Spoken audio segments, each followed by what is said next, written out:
اگر 10 دن کے کربلائی ہو تو ایسے 10 دن کے رسمی کربلائیوں سے میری کوئی گفتگو نہیں ہے.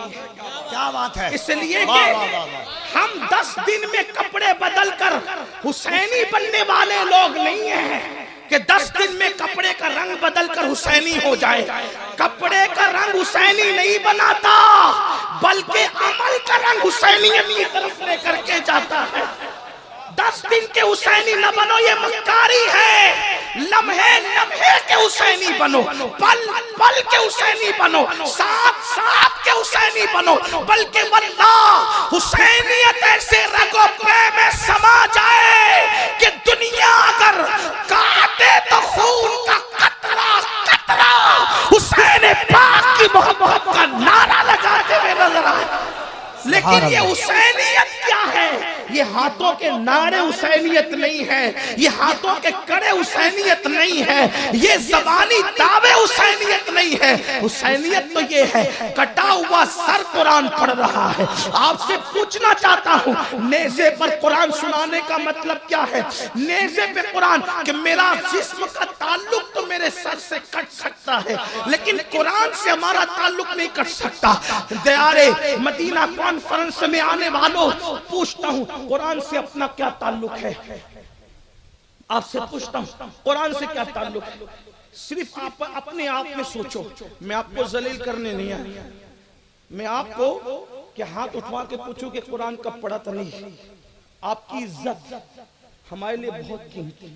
ہمارے آقا کے امتی ہونا، میرے نبی نے اپنی امت کی اپنے امتی کی عزت کعبے سے افضل بتائی. آپ میرے آقا کے غلام ہو اس لیے ہاتھ اٹھوا کے ذلیل نہیں کروں گا لیکن اپنے من میں ڈوب کر پا جا سراغ زندگی. تو اگر میرا نہیں بنتا نہ بن، اپنا تو بن. آج سے پہلے قرآن کو کب اٹھایا تھا وہ سوچو، پڑھنے کے لیے، تلاوت کے لیے. اپنے آپ میں ڈوب کر سوچو کب اٹھایا تھا قرآن پڑھنے کے لیے. بڑی معذرت کے ساتھ اگر قرآن نہیں اٹھایا تو پھر تم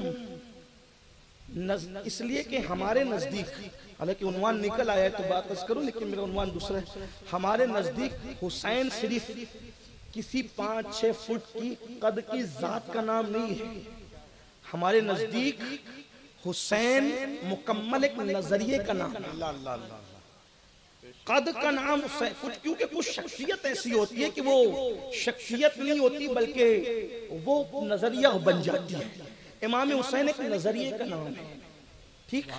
اور پھر پلٹ کر ایک بات اور عرض کروں علماء کی موجودگی میں سبق سنانے کی نیت سے، یزید بھی کوئی 5-6 فٹ کا انسان کا نام نہیں ہے. صرف یزیدیت بھی ایک نظریے کا نام ہے.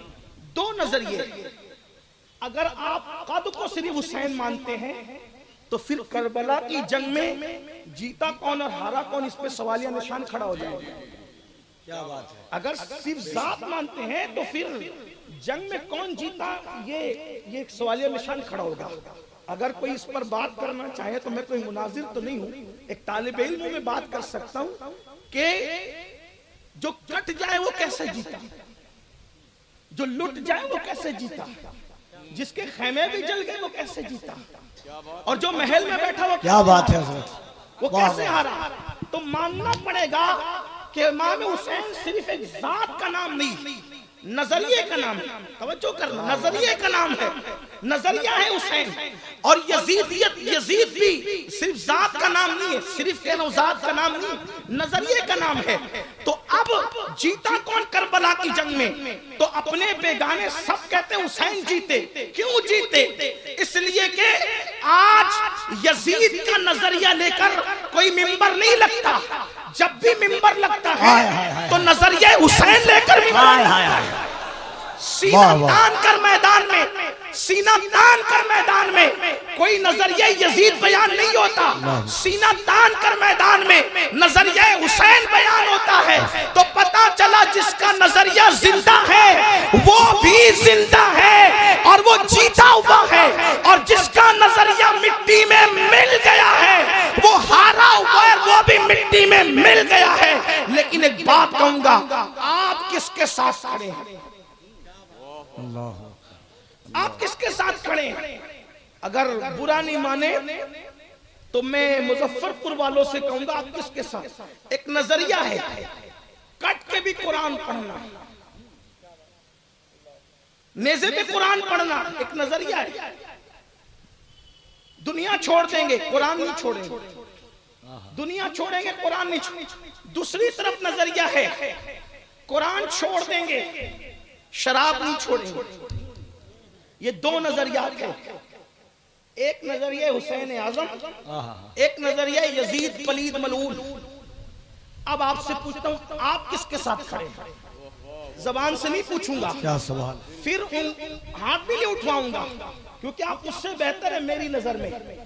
ہاتھ نہیں اٹھواؤں گا، ذلیل نہیں کروں گا، لیکن اتنا کہوں گا آپس میں ڈوب کر سوچو، گھر جا کے سوچنا نظریہ حسینیت کے ساتھ کھڑے ہو قرآن کو لے کر، یا شراب میں ڈوب کر نظریہ یزید کے ساتھ کھڑے ہو. اگر اللہ کی جھوٹی قسم دولت کے لیے کھا رہے ہو تو حسین پاک کے ساتھ کھڑے ہو یا یزید کے ساتھ کھڑے ہو نظریاتی اعتبار سے. اگر کسی عورت پر پاپ کی نظر ڈال رہے ہو تو امام حسین کے ساتھ کھڑے ہو یا یزید کے ساتھ کھڑے ہو نظریاتی اعتبار سے. اگر سود کے دھندے چھپ چھپا کے کر رہے ہو تو امام حسین کے ساتھ کھڑے ہو یا یزید کے ساتھ کھڑے ہو نظریاتی اعتبار سے. اگر نرم نرم گدوں پہ لیٹ کر زنا کی گندی فلمیں دیکھتے ہو تو امام حسین کے ساتھ کھڑے ہو یا یزید کے ساتھ کھڑے ہو نظریاتی اعتبار سے. آپ سے پوچھنا چاہتا ہوں، یاد رکھنا میرے عزیز، حسینیت اتنی سستی نہیں ہے یا بچوں کا کھیل نہیں ہے یا کوئی جھنجھنا نہیں ہے کہ جو چائے اٹھا لے اور 2-4 گلاس شربت کسی کو حسینیت کا سرٹیفکیٹ دے دے. حسینیت کا سرٹیفکیٹ شربت کے گلاسوں سے نہیں ملتا. حسینیت کا سرٹیفکیٹ تو اتنا قیمتی ہے کہ جان لٹانے کے بعد بھی جان منتظر رہتی ہے کہ سب کچھ لٹ گیا، اب بھی بتاؤ کہ حسینیت ملی یا نہیں ملی. اسی لیے تو کہتا ہوں اللہ اکبر. لوگوں نے 14 صدیوں میں خدا ہونے کا بھی دعویٰ کیا، نبی ہونے کا بھی دعویٰ کیا، مہدی ہونے کا بھی دعویٰ کیا، مجدد ہونے کا بھی دعویٰ کیا، مفتی اور مناظر ہونے کا بھی دعویٰ کیا، لیکن 14 صدیوں میں مجھے کوئی ایسا نہیں ملتا جو حسین ہونے کا دعویٰ کرے. اس لیے کہ حسین بننا آسان نہیں ہے. حسین بننے کے لیے شبیہ مصطفیٰ کو لٹانا پڑے گا. حسین بننے کے لیے 6 مہینے کے معصوم کو قربانا پڑے گا. حسین بننے کے لیے مدینہ جیسے شہر کو چھوڑنا پڑے گا. حسین بننے کے لیے خیمے بھی جلوانے پڑیں گے. حسین بننے کے لیے 7 سال کی شہزادی کے چہرے پہ تماچے بھی کھلوانے پڑیں گے. حسین بننے کے لیے لاش پہ گھوڑے بھی دوڑانے پڑیں گے. اللہ اکبر. لوگ جھوٹے نبی تو بنے، لوگوں نے جھوٹے خدا ہونے کا دعویٰ تو کیا، لیکن آج بھی لوگوں نے جھوٹا دعویٰ حسین ہونے کا بھی نہیں کیا. کیونکہ لوگ پوچھیں گے اگر تو حسین ہے لا علی اکبر کہاں ہے؟ اللہ اکبر، اللہ اکبر. لا علی اصغر کہاں ہے؟ لا سکینہ کہاں ہے؟ لا حسن جیسا بھائی کہاں ہے؟ اور لا فاطمہ جیسی امی کہاں ہے؟ نعرہ تکبیر، نعرہ رسالت، عظمت اہل بیت، ذکر امام حسین، ذکر مولا حسین، ذکر مولا حسین. یا حسین، یا حسین، یا حسین، آمد اولاد حسین. اور یاد رکھنا جب حسین کی امی جیسی امی نہیں آ سکتی، اس لیے کہ فاطمہ کی پیدائش کے لیے، اب توجہ فرمائیں، عنوان وہ نہیں ہے لیکن بات کروں، سیدہ کی مخدومہ کی پیدائش کے لیے بابا ہونا چاہیے محمد الرسول اللہ. ہاں اب جب ویسا بابا نہیں ہو سکتا تو ویسی شہزادی نہیں ہو سکتی، اور جب ویسی شہزادی نہیں ہو سکتی تو اس کے شہزادے جیسا پھر کوئی شہزادہ نہیں ہو سکتا. دراصل یہ بات ہے. اس لیے آج تک لوگوں نے حسین ہونے کا جھوٹا دعویٰ، کیونکہ حسین ہونا بڑا مشکل، حسین ہونا قربانیوں کے اوپر مسکرانے کا نام ہے حسین، اللہ کے لیے سب لٹانے کا نام، بلکہ لوگوں نے سب لٹایا، وطن کسی نے نہیں لٹایا۔ دیکھ لیں آپ، یہ علماء موجود ہیں، علماء موجود ہیں، یو پی کے لوگ ہمارے مالیگاؤں میں، ممبئی میں 50-50 100 سال سے رہتے ہیں، پھر بھی گونڈا والے ممبئی میں 100 سال سے رہ کے گونڈا دیکھا نہیں، گونڈوی کہلاتے ہیں، ہے نا؟ اندور والے اندوری کہلاتے ہیں، اسی طریقے سے بلرام پور والے بلرام پوری کہلاتے ہیں، مظفر پور والے مظفر پوری کہلاتے ہیں، حالانکہ کبھی ان کے بچوں نے نہیں دیکھا یہ۔ ہم لوگ آتے ہیں تو لوگ رشک کی نظر کہتے ہیں آپ ہمارے وطن جا رہے ہیں، ہم نے کہا کہ آپ بھی چلے گا، میں نے کبھی دیکھا نہیں، لیکن ہے مظفر پوری، ہے بہاری، ہے یو پی، ہے اندوری، ہے ایم پی کے، ہے نا؟ لیکن میرا حسین کیسے قربانی دینے والا ہے کہ تھے مدنی، لیکن آج حسین پاک کو کوئی مدنی حسین نہیں کہتا۔ کیوں؟ اس لیے نہیں کہتا کہ میرے حسین نے کہا کہ میں تو وطن بھی قربان کر چکا، مدینے والے کہلاتے تھے، اب ہے کربلا والے۔ یہ قربانی، جب یہ قربانی دی جاتی ہے تب کوئی حسین بنتا ہے، اور یہ قربانی کا تصور۔ اور ہم حسینی کیسے بن رہے؟ سکڑے ناڑے، مسجد ویران ہے، ہم حسینی ہیں۔ امام حسین نے مسجدوں کی بہار کے لیے گھر لٹائے، گھر قربان کیا۔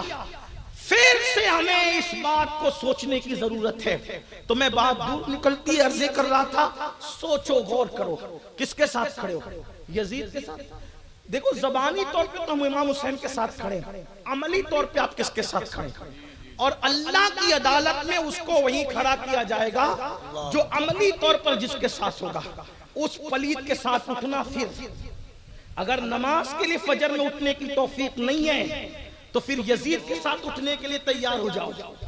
اگر آج بھی گندی فلمیں دیکھ رہے ہو نرم نرم گدوں پہ لیٹ کر، تو پھر یزید کے ساتھ اٹھنے کے لیے تیار ہو جاؤ۔ آپ کہیں گے وہ تو گندی فلم نہیں دیکھتا تھا، میں نے کہا یہی تو بات ہے کہ آپ 2 قدم آگے ہیں اس سے۔ وہ تو بندروں کا زنا دیکھتا تھا، بندروں کا ناچ دیکھتا تھا، بندروں کے زنا سے مراد بندروں کا وہ فعل دیکھتا تھا جو ان کا مخصوص فعل ہے۔ وہ صرف بانسری بجاتا تھا، اور آپ کے کانوں میں ایئر فون جو لگا ہے میرے بھائی، تو وہ کتنی ترقی یافتہ میوزک ہے۔ اور جب تم کانوں میں ایئر فون لگا کر مٹک مٹک کر کسی ہیرو کے تصور میں چلتے ہو تو سوچو کہ گنبد خضرا میں مکین گنبد خضرا کے دل پر کیا گزرتی ہوگی، اللہ کے رسول کے دل پر کیا گزرتی ہوگی۔ جس کا گھر لوٹا ہے نا، اس نبی سے پوچھو نا، آقا علیہ السلام قبر انور میں تھے، قبر انور میں۔ ہمارے لیے تو رسول اللہ زندہ ہے، ہمارا عقیدہ ہے، ہمارے امام نے تو 2 قسمیں کھا کر کہا تو زندہ ہے واللہ، تو زندہ ہے واللہ۔ میری چشم عالم سے چھپ جانے والے انبیاء کو بھی اجل آنی ہے، مگر ایسی کہ فقط آنی ہے، پھر وہی موت کے بعد ان کی حیات مثل سابق وہی جسمانی ہے۔ اس کی ازواج کو جائز ہے نکاح، اس کا ترکہ بٹے جو فانی ہے۔ جو لوگ نبی کو مردہ کہتے ہیں، میں ان سے کوئی بحث و بحثے کا جو ہے وہ بات نہیں کرتا، صرف اتنا کہتا ہوں نبی کی بیوی کو بیوی مانتے ہو یا نبی کی بیویوں کو بیوہ مانتے ہو؟ اتنا بتاؤ۔ ہر مکتبہ فکر کا انسان نبی کی کسی بیوی کو بیوہ نہیں کہتا بلکہ بیوی کہتا ہے۔ عائشہ زوجہ محمد الرسول اللہ، عربی اجمی سب ان کو زوجہ کہتے ہیں۔ اب پوچھتا ہوں، جس کا شوہر مر جائے اس کی بیوی تو بیوہ ہوتی ہے، جس کا شوہر زندہ ہو اس کی بیوی بیوی ہوتی ہے۔ یا تو بیوی کہنا چھوڑ دو یا تو مردہ کہنا چھوڑ دو۔ اب بتاؤ کیا فیصلہ کرتے ہو؟ ہمارے عقیدے میں نبی زندہ ہیں، ان کی بیویاں بیوہ نہیں ہوئی بلکہ وہ بیویاں ہی ہیں۔ اس کا ثبوت مولانا مر جائیں، کتنے ہی بڑے مولانا ہو، عدت گزارنے کے بعد ان کی بیوہ نکاح کرنا چاہے تو کر سکتی ہے، کوئی مدرسہ نہیں روک سکتا، کوئی بیٹا نہیں روک سکتا، کوئی بھائی نہیں روک سکتا، نکاح کر سکتی۔ بولو کر سکتے کہ نہیں کر سکتے؟ لیکن نبی کی بیوی دوسرا نکاح نبی کے بعد کبھی نہیں کر۔ کیوں نہیں کر سکتی؟ کیونکہ جس کا شوہر مر جائے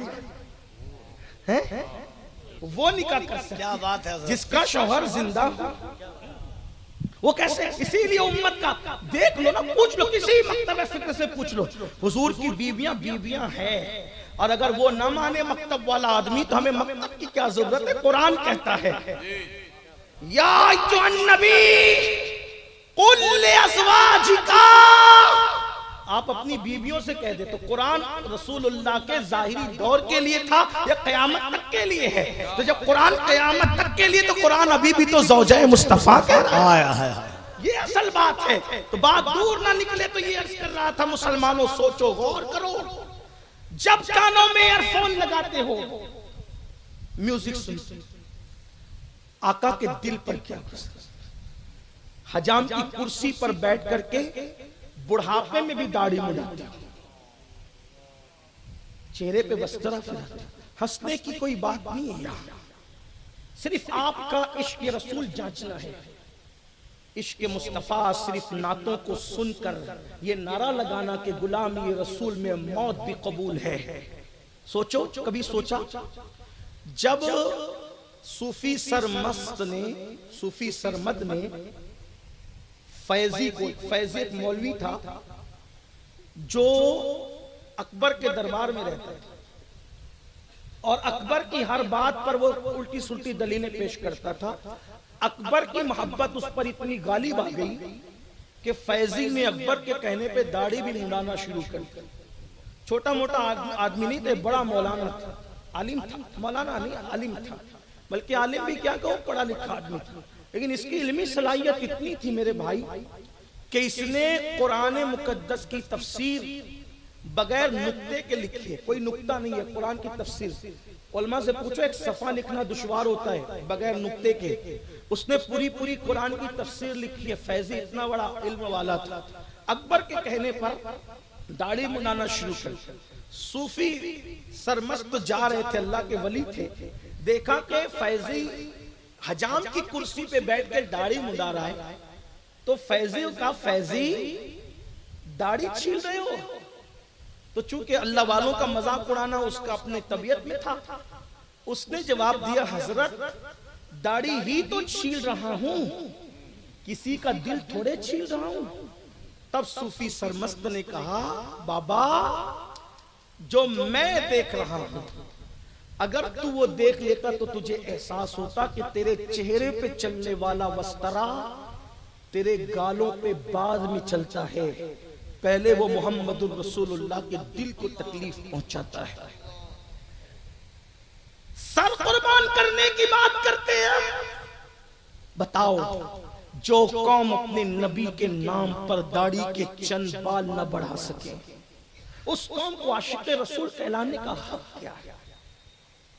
آج کہتے ہیں پوری دنیا میں لٹ رہے ہیں، پٹ رہے ہیں، مارے جا رہے ہیں، کاٹے جا رہے ہیں، یہ ہو رہا ہے وہ ہو رہا ہے۔ میں نے کہا جو قوم قبر انور میں بھی رسول اللہ کا دل دکھائے، حضور کو قبر انور میں بھی تکلیف پہنچے، سوچو تو صحیح، غور تو کرو۔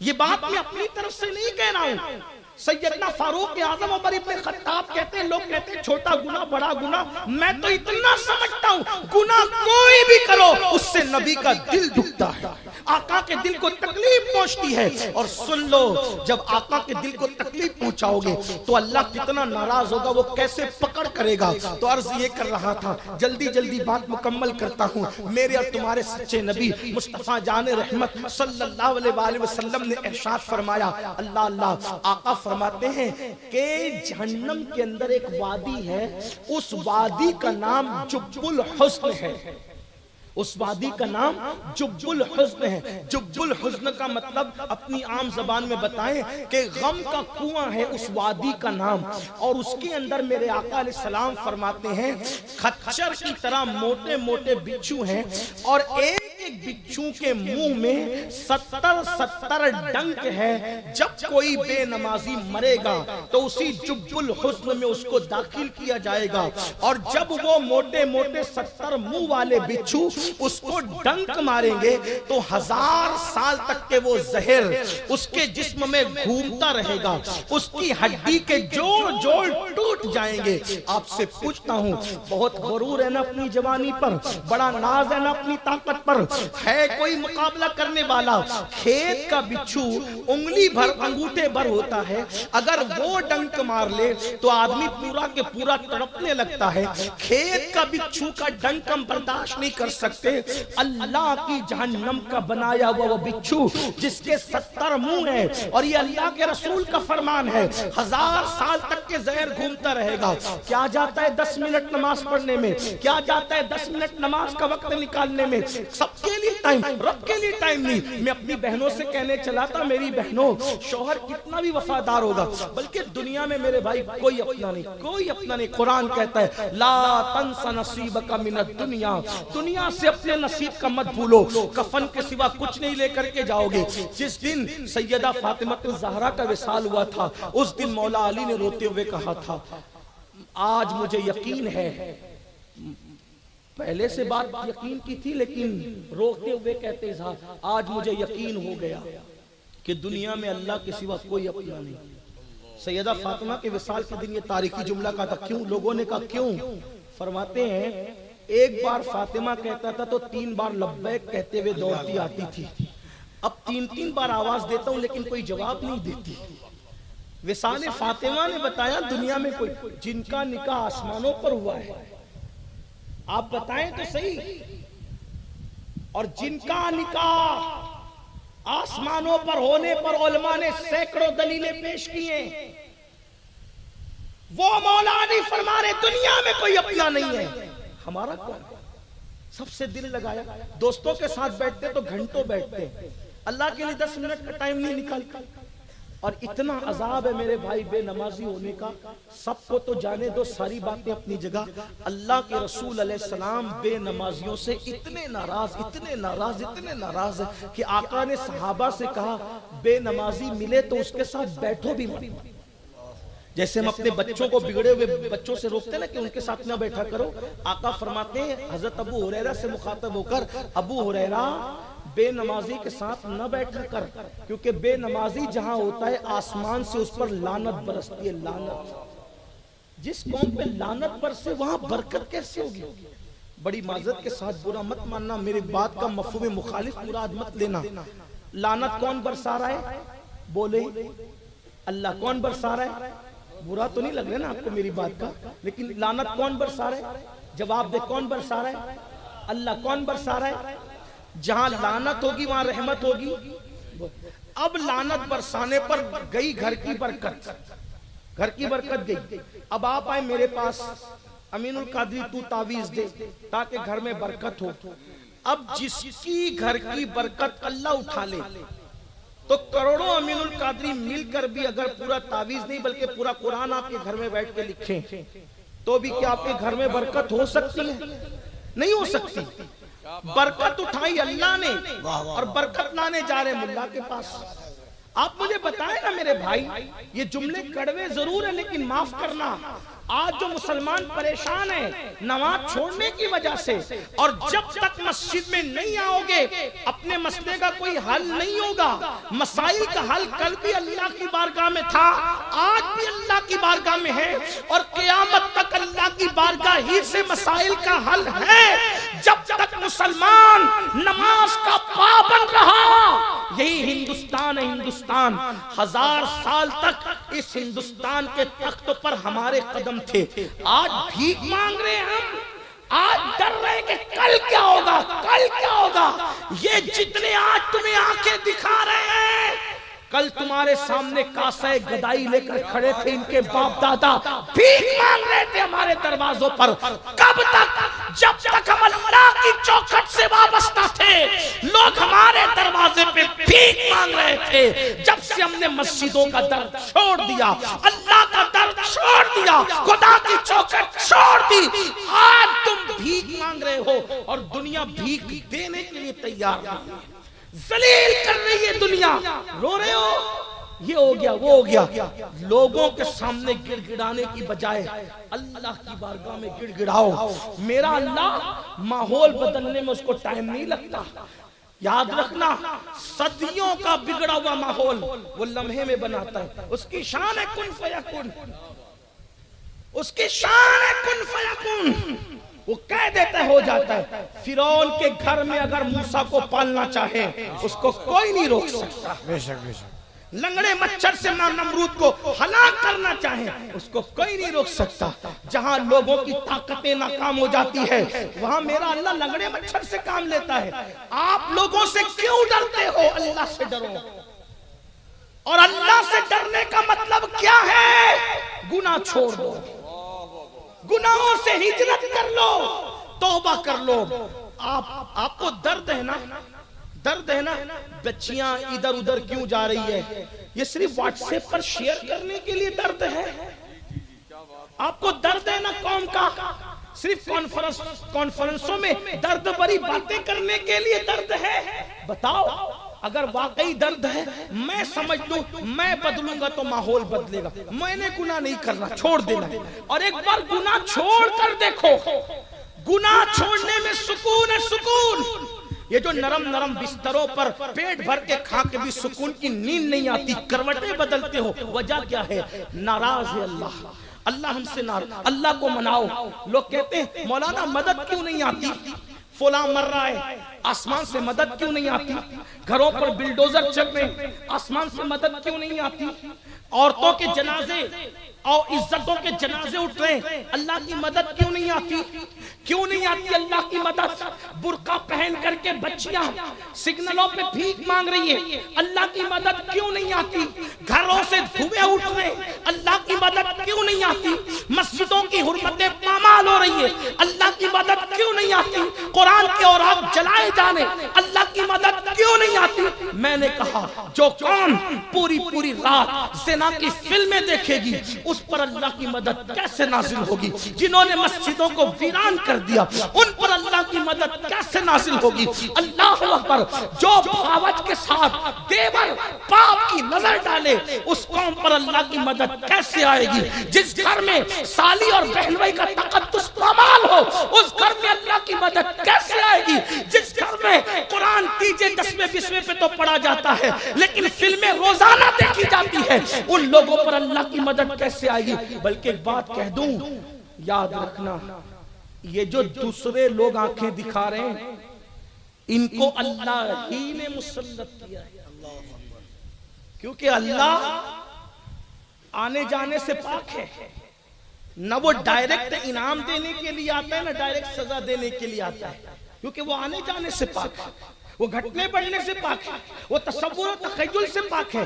جب کسی کو سزا دیتا ہے تو اللہ کسی کو مسلط کرتا ہے، اور جب کسی کو انعام دیتا ہے تو بھی اللہ تعالیٰ کسی کو مقرر کرتا ہے. میرے بھائی بدلنا پڑے گا ورنہ آج کے حالات کچھ ٹھیک ہیں، اس سے بھی بدترین حالات پیدا ہوں گے.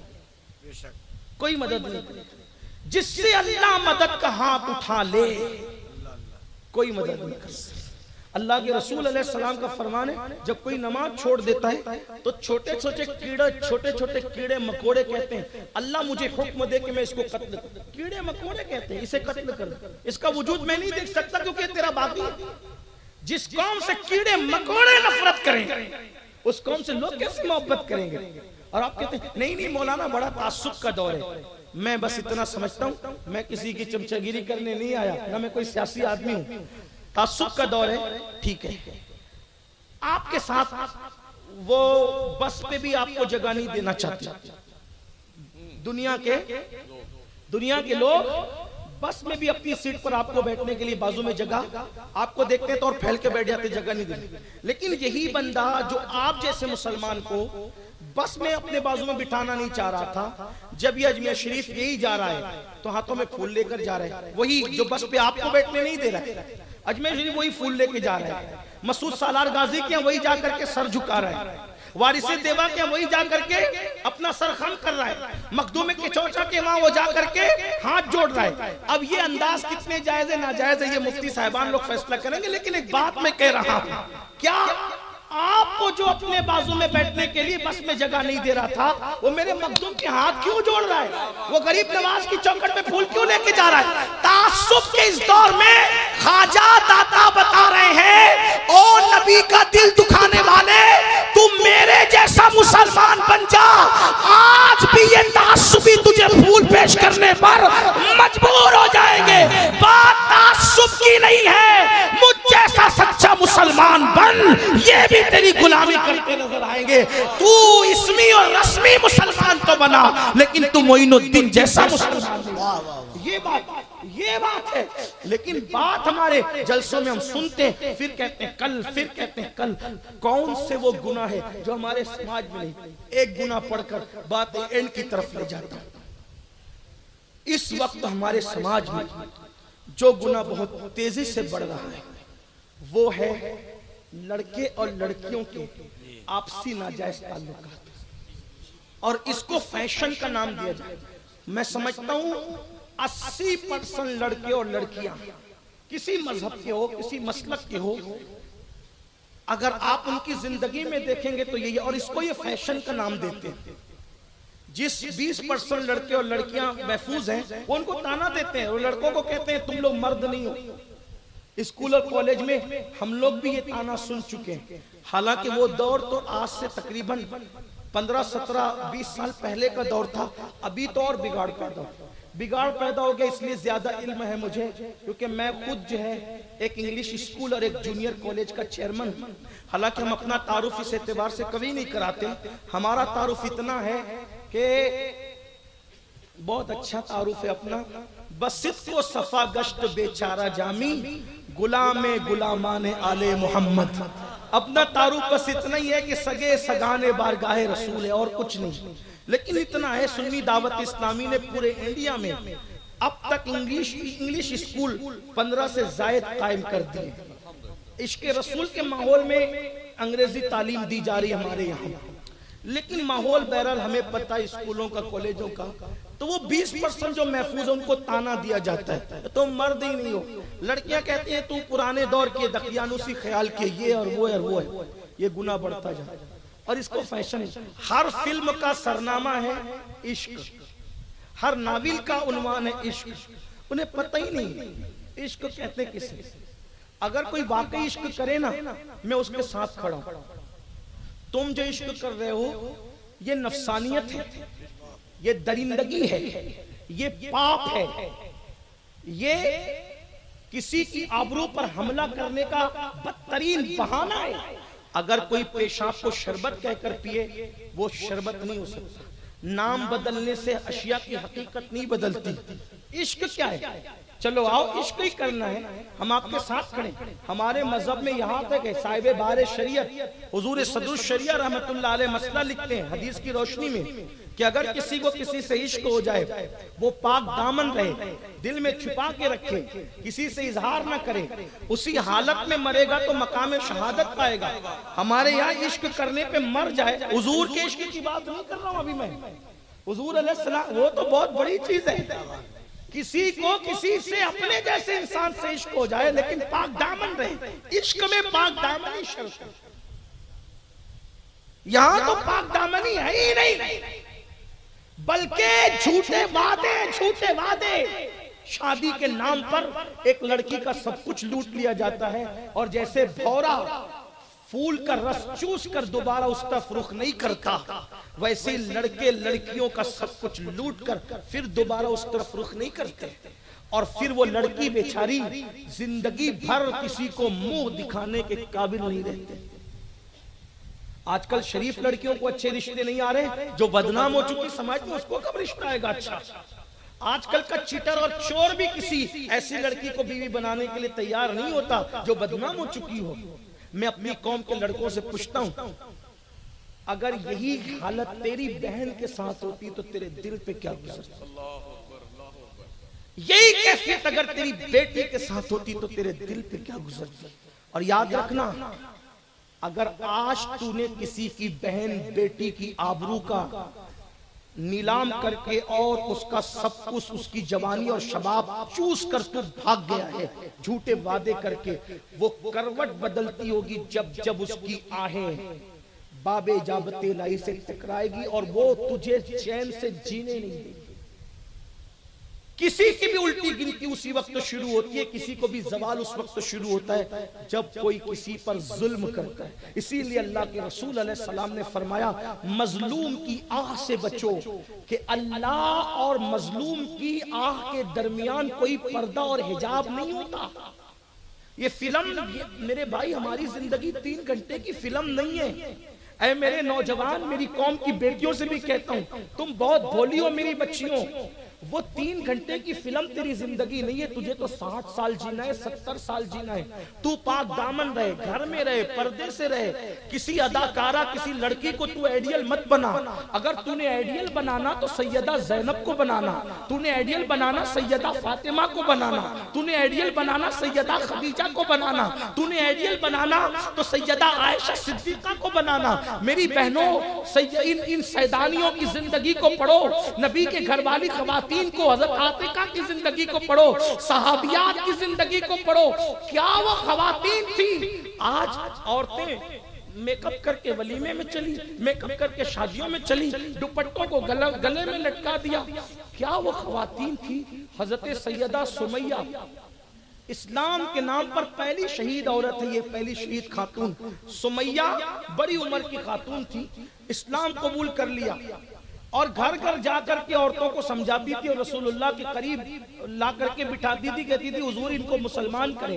عورتیں مسلمان ہوتی تھی. ابو جہل جیسے گنڈے کو پتا چل گیا کہ سمیہ اسلام کا پرچار کر رہی ہے. ان کے گھر گیا، بال پکڑے اور پکڑ کے کہا تجھے مجھ سے ڈر نہیں لگتا کہ تو محمد عربی کی کنیزوں میں اضافہ کرتی ہے؟ میں مجھ سے ڈر نہیں لگتا. حضرت سمیہ نے کہا جو اللہ سے ڈرتا ہے وہ کسی سے نہیں ڈرتا. ابو جہل مجھے کسی سے ڈر نہیں لگتا. اور اس کے بعد اس نے بال پکڑے اور ایک درخت سے باندھ دیے اور حضرت سمیہ کو کہا، اتنا مارا، کہا کہ محمد عربی کو چھوڑ دے ورنہ میں تجھے مار ڈالوں گا. سمیہ نے کہا اللہ نے 1 جان دی ہے، اگر 1000 جانے دیتا تو بھی میں محمد عربی کی نالین پہ قربان کر دیتی. اسی لیے ہمارے دادا مرشد حضور مفتی اعظم کہتے ہیں یہ 1 جان کیا ہے، اگر ہو کروڑوں تیرے نام پر سب کو وارا کروں میں، اور تیرے سر پہ سر تیرے نام پہ جان کو قربان کر کے تیرے سر سے صدقے اتارا کروں میں. مجھے ہاتھ آئے اگر تاج شاہی تیری کفش پا پر نثارا کروں میں. اللہ اکبر. حضرت سمیہ نے کہا 1000 جانے، کروڑوں جانے قربان ہے. پتہ ہے کیا ہوا؟ اتنا غصے میں آیا کہ اونٹ کے ایک پیر سے آپ کا پیر باندھا. بہنوں کی خاص توجہ، یہ گلشن اسلام یوں ہی آبیار نہیں ہوا ہے. اونٹ کے ایک پیر سے سمیہ کا ایک پیر باندھا اور دوسرے اونٹ سے سمیہ کا، حضرت سمیہ کا دوسرا پیر باندھا اور دونوں مخالف سمت میں اونٹوں کو دوڑایا. جب اونٹ مخالف سمت میں دوڑے تو کیفیت کیا ہوگی؟ میری زبان حیا اس پہ تبصرہ کرنے پہ خاموش ہے.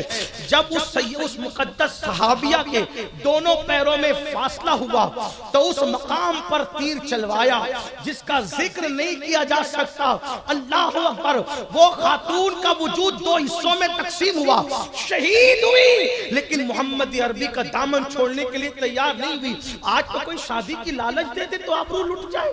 آج اگر کوئی گھر بسانے کی، موبائل کی لالچ دے دے تو آدمی سب کچھ قربان کر دے. کون سے دین پر عمل کر رہے؟ اور یاد رکھنا اللہ کا دین مت چھوڑنا. دنیا میں فاقے کر لو، غربت میں جی لو، اس لیے کہ روٹی کپڑے مکان کی حیثیت نہیں ہے. ایمان قیمتی چیز ہے. ایمان میری بہنوں اسے ہندوستان میں دیکھ لو جو رسول اللہ کا دین چھوڑ کر گیا آج کتے سے بھی زیادہ بدترین اس کی زندگی ہو گئی ہے. اگر تم کہیں جانے کا سوچو گی شادی کے نام پر، کسی اور کے نام پر کوئی لے جانے کی کوشش کرے گا تو یاد رکھنا لوگوں کا کہیں گزارا نہیں ہے. دین سچا ہے، دین پر عمل کرو، دین سے وابستہ رہو. تو عرض یہ کر رہا تھا کہ وہ نوجوان جو افیئر کے نام پر بچیوں کی آبرو لے لیتے ہیں اور ان کو لالچ دیتے ہیں جھوٹی. ایک حدیث سنے بات مکمل کرتا ہوں. اللہ کے رسول علیہ السلام کے غلاموں، روایتوں میں آتا ہے کہ جس نے دنیا میں کسی چڑیا کے ساتھ کھیلا ہوگا، چڑیا چھٹاک بڑھ کی چڑیا ہوتی ہے، چڑیا کے ساتھ کھیلا ہوگا، وہ کھیلتے کھیلتے چڑیا مر گئی ہوگی. چڑیا کے ساتھ کھیلا، چڑیا مر گئی. قیامت کے دن وہ چڑیا اللہ کی بارگاہ میں فریاد کرے گی، اے اللہ اس نے میری زندگی کے ساتھ کھیلا تھا. یعنی اگر چڑیا کھانے کے لیے کوئی ذبح کرے جائز ہے، ٹھیک ہے، لیکن اس کی زندگی کے ساتھ کھلواڑ کرنا، چڑیا میں سمجھتا ہوں شاید 10 روپے بھی آج کی اس کی دنیا میں اس چڑیا کی قیمت نہیں. مفت میں ملتی ہے چڑیا، کوئی بھی پکڑ لیتا ہے، کوئی ان کا مالک بھی نہیں ہوتا. کوئی کچھ چھٹانک پر کی چڑیا کے ساتھ کوئی کھیل کر اس کو مار ڈالے، قیامت میں وہ چڑیا اللہ کی بارگاہ میں کہے گی مولا اس نے میری زندگی سے کھلواڑ کیا تھا۔ اللہ کے رسول فرماتے ہیں اس چڑیا کی آواز اتنی تیز نکلے گی اس دن کہ ایسا لگے گا جیسے بجلی کڑک گئی، بجلی اس کی آواز میں اتنی کڑک پیدا ہو، بجلی کڑک گئی۔ اللہ فرمائے گا آج انصاف اور عدل کا دن ہے، کس نے تیرے ساتھ تیری زندگی سے کھلواڑ کیا تھا؟ فرمایا جائے گا وہ فلاں۔ آقا علیہ السلام فرماتے ہیں اس کی نیکیاں پہاڑوں جیسی ہوگی، پہاڑوں جیسی، پھر بھی اللہ فرمائے گا اس کو منہ کے بل گھسیٹتے ہوئے جہنم میں لے جاؤ۔ آپ سے پوچھتا ہوں جو چڑیا کی زندگی سے کھلواڑ کرے، پہاڑوں جیسے اعمال ہونے کے بعد بھی اس کو منہ کے بل گھسیٹتے ہوئے جہنم میں لے جایا جائے گا، تو جو رسول اللہ کی امت کی خواتین کی آبرو کے ساتھ کھلواڑ کرے، جس امت کو رسول اللہ نے کعبۃ اللہ کی حرمت سے بہتر بتایا، کعبے کی عزت سے بڑی عزت اپنے امتی کی بتائی، ان کی عزت کے ساتھ کھلواڑ کرو گے، سوچو کہاں جاؤ گے۔ اس لیے یاد رکھنا اللہ پاک فرماتا ہے ان بطش ربک لشدید، تیرے رب کی پکڑ بڑی سخت ہے۔ اللہ اس سے پہلے کہ پکڑ کرے آج اپنے گناہوں سے توبہ کرو، جو کچھ کر سکے ہو، جو کچھ کر چکے ہو اس کو آج ہی توبہ کرو، آج ہی بدلو۔ انشاءاللہ محفل جب ختم ہوگی ہم سب مل کر اجتماعی طور پہ دعا کریں گے، میں بھی اور آپ سب ہم لوگ رکیں گے، دعا کریں گے، گڑ گڑائیں گے اللہ کی بارگاہ میں۔ اور میرا اللہ فرماتا ہے اگر ہزاروں سال کا پاپی بھی میری بارگاہ میں توبہ کر لے تو میں اس کے گناہوں کو معاف کر دیتا ہوں، بلکہ میرے آقا فرماتے ہیں گناہ سے توبہ کرنے والا ایسا ہے جیسے اس نے گناہ کیا ہی نہیں۔ اس لیے آج اللہ کی بارگاہ میں سچے دل سے توبہ کرو۔ اور توبہ کیا ہے؟ ایک مرتبہ جب گناہ سے نکلنے کا عہد کر لو تو دوبارہ گناہ کی طرف لوٹ کر نہ جاؤ۔ گناہ میں سکون نہیں، توبہ میں اور نیکیوں میں سکون ہے۔ انشاءاللہ اگر آج توبہ کر لو گے تو زندگی بدل جائے گی، زندگی میں انقلاب آ جائے گا، اللہ آپ کی نسلوں کو بھی اس کی برکت عطا فرمائے گا۔ امید کرتا ہوں کہ آپ سب اللہ کی بارگاہ میں صدق دل سے توبہ کریں۔ کیا توبہ کرنے کے لیے سب تیار ہیں؟ آئیے دعا کریں گے تب کریں گے، لیکن ہم سب مل کر ابھی توبہ کریں، زندگی کے ہر گناہ سے توبہ کریں۔ پڑھیے استغفر اللہ ربی من کل ذنب واتوب الیہ۔ آپ نے توبہ کر لیا، ایک بار توبہ کی نیت سے کلمہ بھی پڑھ لیں، تجدید ایمان کی نیت سے لا الہ الا اللہ محمد الرسول اللہ۔ حضور کے وعدے کے مطابق آپ اور ہم سب آج گناہ سے ایسے پاک ہو گئے جیسے ابھی اپنی ماں کے پیٹ سے پیدا ہوئے، پاک ہو گئے۔ اب بتاؤ کون وعدہ کرتا ہے رسول اللہ کے نام پہ کہ انشاءاللہ آج کے بعد میری نماز نہیں چھوٹے گی؟ اب ہاتھ اٹھانے کا وقت آیا ہے، بتائیں کتنے لوگ حضور کے نام پہ؟ نہیں بھی وعدہ کرو گے تو نماز فرض ہے میرے بھائی، لیکن وعدہ کر لیں تاکہ اللہ ہم اٹھے ہوئے ہاتھوں کے صدقے میں ہمیں توفیق عطا کرے۔ ذرا بتائیں تو کتنے لوگ ہیں؟ ماشاءاللہ اٹھائے رکھیں، فرشتوں کو گواہ بنائیں، اللہ کو گواہ۔ میں نے اپنی بہنوں سے نہیں کہا، لیکن بہنوں کا حوصلہ کتنا کہ انہوں نے بھی ہاتھ اٹھا لیا۔ سبحان اللہ، یہ تو ایسی مجاہدانہ کردار رکھنے والے۔ اے اللہ تیرے محبوب کے نام پہ ہاتھ اٹھانا ہمارا کام تھا، ان اٹھے ہوئے ہاتھوں کی لاج رکھنا تیرے کرم پر ہے مولا۔ آج شب جمعہ ہے، جمعہ کا دن برکت کا دن ہے، برکت کی شب ہے مولا۔ آج سے ہم سب کو نمازی بنا دے مولا، ہماری نسلوں کو نمازی بنا دے۔ جب بھی کوئی نماز کا وعدہ لیتا ہے تو کیا کہتے ہو؟ جمعہ سے پڑھیں گے۔ آج یہ بھی بہانہ نہیں ہے، اب آنے والا دن جمعہ ہے، آج اسے شروع کرنا ہے، اور بلکہ آج سے نہیں بلکہ ابھی سے شروع کرنا ہے۔ جنہوں نے عشاء نہیں پڑھی ہے وہ گھر جانے کے بعد پہلا کام کیا کریں گے؟ پڑھیں گے انشاءاللہ۔ اگر ایسا ہوا تو ہمارا آنا اور سب کا آنا کامیاب ہے۔ وما علینا الا البلاغ۔ السلام علیکم ورحمۃ اللہ وبرکاتہ۔